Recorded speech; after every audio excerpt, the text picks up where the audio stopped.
मलाई सँग गर्छ म दायाँ बायाँ हेर्न हुँदैन त्यसले म खोज्नु न लभ सिजै रहेछ यहाँ त्यो पनि खाँचै हो खानु बुढो के गर्नु हामी त यस्तै हो साथीहरू काम गरेर आउँछ अब अरू खाजा खाऊ भने अब केही छैन यस्तो जौलो बनायो खायो बजारलाई पनि यस्तै जौलो दिनुपर्छ साथीहरूलाई धेरै धेरै सम्झेको छ अस्ति मेरो भिडियोमा के अरे भोइसमा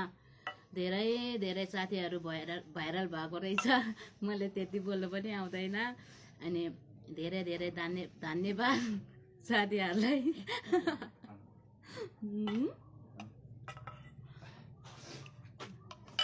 सबै साथीहरूलाई बाई बाई हाम्रो भिडियोमा पनि लाइक कमेन्ट गर्नु होला साथीहरूलाई